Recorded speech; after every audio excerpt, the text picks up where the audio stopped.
দেখি জীবনে পয়লা ওয়াইজি এন্টারটেইনমেন্টের সামনে দাঁড়াইছি সুন্দর করে ছবি তুল আমরা কতবার করেছি এন্টার সাথে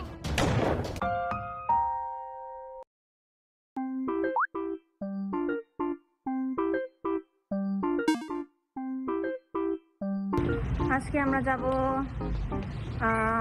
ওয়াইজি এন্টারটেইনমেন্টে ব্ল্যাক পিঙ্ক ট্রেজার তারপর আরও কি কি জানে আছে তো লেটস গো।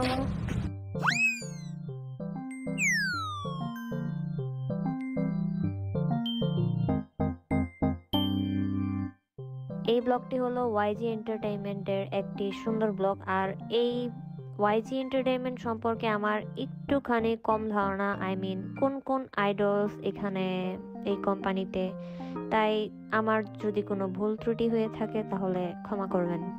তবে আমার বোন একজন ব্লিং, সো তার অনেক বেশি এক্সাইটমেন্ট দেখার জন্য। আজকে ট্রান্সপোর্ট করতে চাচ্ছি, এই জায়গায় বাস স্ট্যান্ড, বাসের জন্য অপেক্ষা করতেছি। You look good today. হুদাই চাপা মারছি।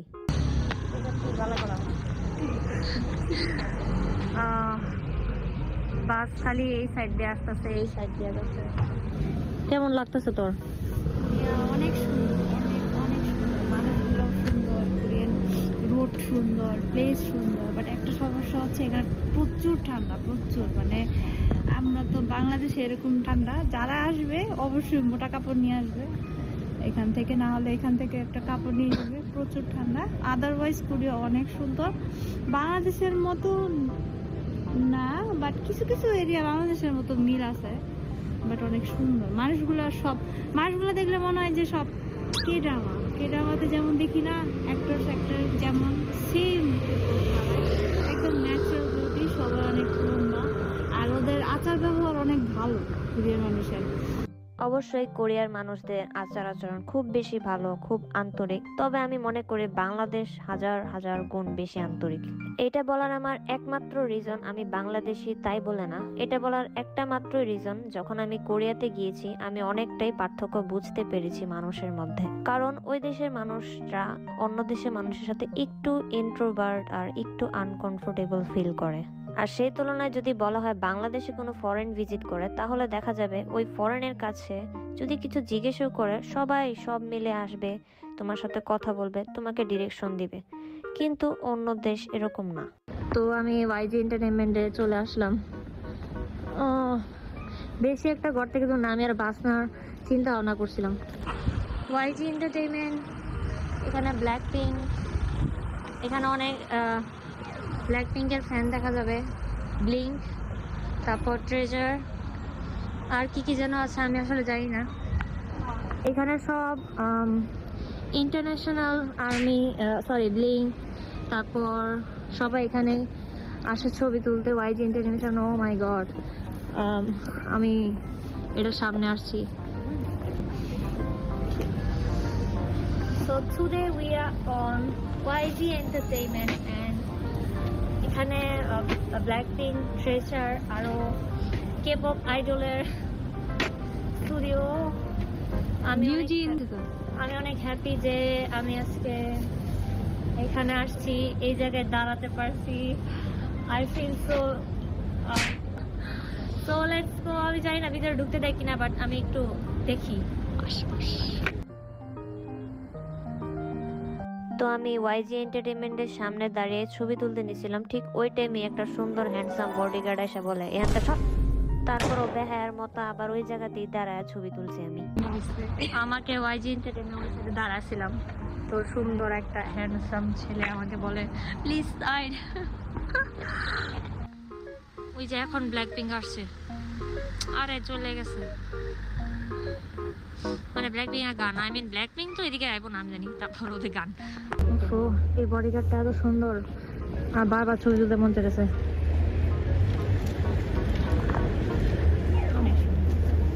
এদিকে দাঁড়া ছবি তুলল, হ্যাঁ আমি আসলে বডিগার্ডের ছবি তুললাম। আরে গেল গা কি না, এটা কোন আইডল হবে?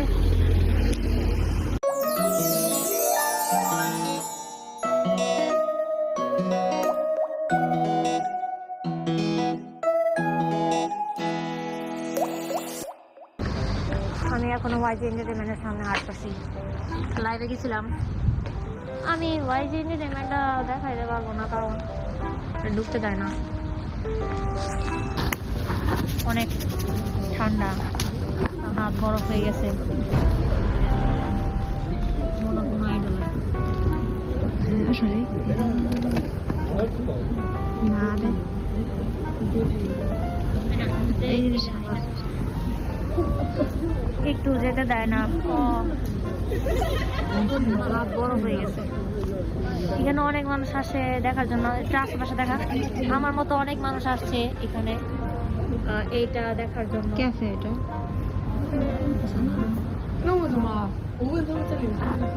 এদিকেও অনেক মানুষ।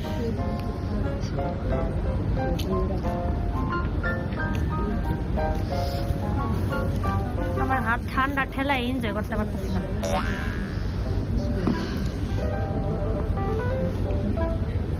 ওকে, আর আমি ব্লিংদের বলতে চাই, একদিন অবশ্যই তোমরা এই জায়গায় আসবে।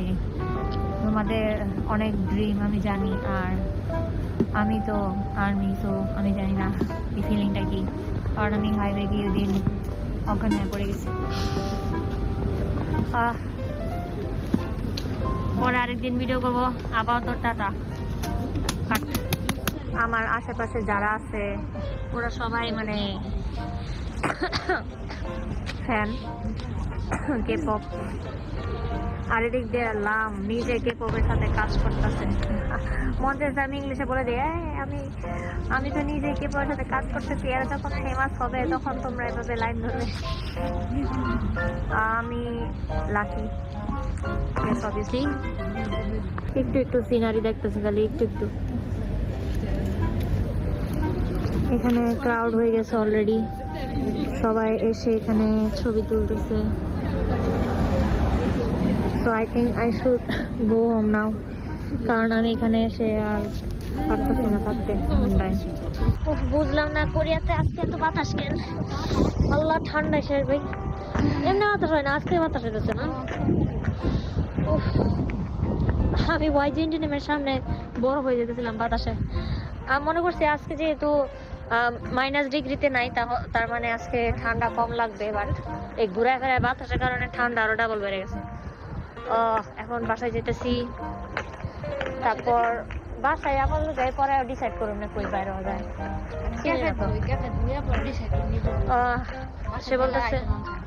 সে বলতেছে ক্যাফেতে যাই ভালো হবে।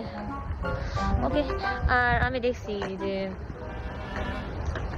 আমি কোরিয়াতে মানুষ আমার দিকে চায় কেন, আমি বুঝি না কিছু। বাংলাদেশেরটা বুঝলাম, বাট আমার মনে একটু বেশি এলিয়েন লাগে। ওহ, let's go now. We are going cafe. দেখি আশেপাশে ক্যাফে কোথায়। ওয়াইজি এন্টারটেইনমেন্টের সামনে ওখানে ক্যাফে বসি নাই, কারণ আমি জানি যেহেতু ওইটা একটা অনেক বড় কোম্পানি বিল্ডিং, সো ওইখানে আশেপাশে ক্যাফেগুলো এক্সপেন্সিভ হবে। এটা সুন্দর লাগতেছে না একটা?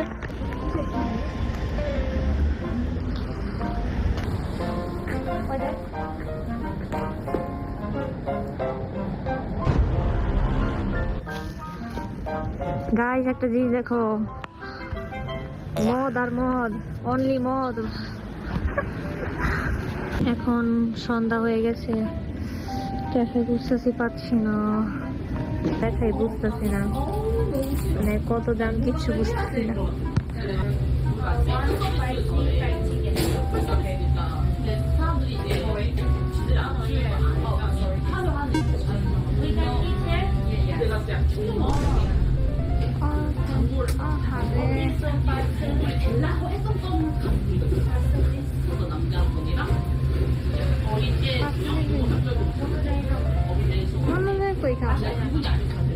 বাসায় ভালো লাগে না, বইসা খাইতে পারি না। কফি হবে?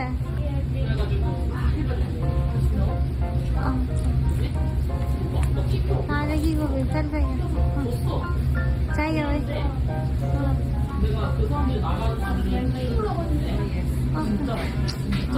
বইসা খাইতে আমি একটা জিনিস বুঝলাম না, আমি এই নিয়ে যতবার রেস্টুরেন্টে গেলাম একটা টাইম হালারা বইতে দিল না আমার, মাথা মাথা নষ্ট হয়ে যেতে আমার। আমি ঠান্ডার কারণে আমি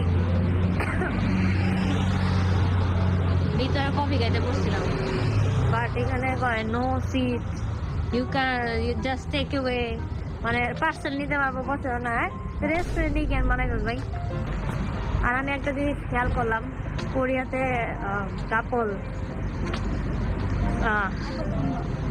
কাপলও আছে, মেয়ে কাপলও আছে, ছেলে কাপল দেয় না, মেয়ে কাপল দেখছি লল। ওকে, সো কই যাবো বুঝতেছি না, খাইতে মন চাইতেছে কিন্তু খাইতে পারতেছি না, বসতে মন চাইতেছে বসতে পারতেছি না, কই যাবো। বিড়াল নিয়ে এত ঠান্ডার মধ্যে কেমনে যায় আল্লাহ। এখানে আমরা বসবো এখন, দেখি বসতে যাই ভাষা বুঝতেছি না, ইংলিশও লেখা নেই, টাকাও লেখা নেই।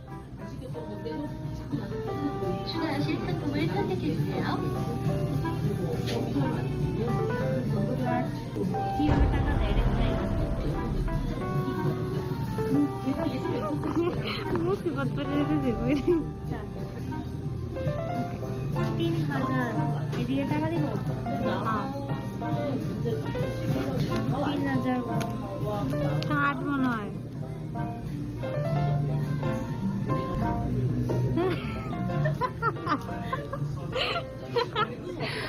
আরে ভাই বল ভাই, সিস্টেম নাই না। আয় হায়, কার্ডটা পরে ঢুকে গেলে শেষ। আচ্ছা আর কাটবে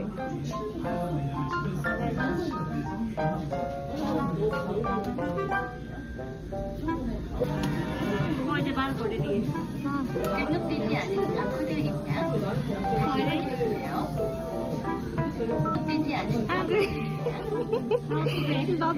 এক্সকিউজ মি,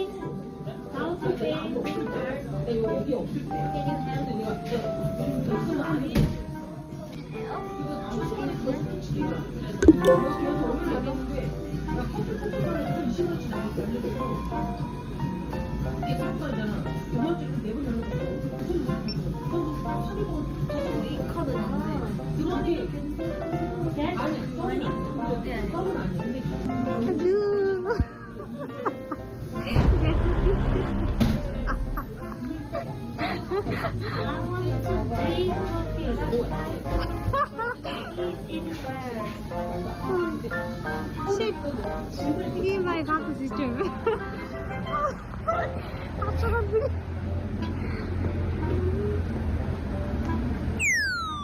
আমি ব্যর্থ ভাই, আমি কোরিয়া আইসা কিচ্ছু পারতামছি না।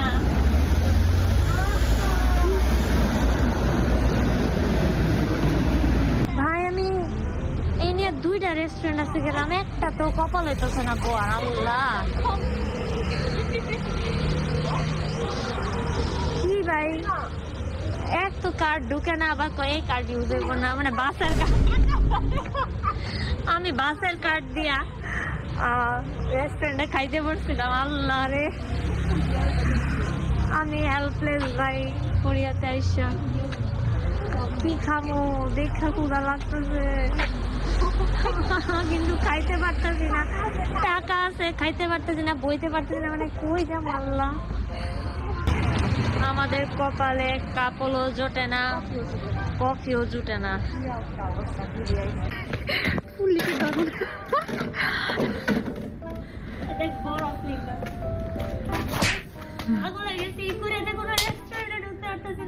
কিছু খাইতে পারতাছি না, সব কি করুন, আমি আজকে পথচারী হয়ে গেছি।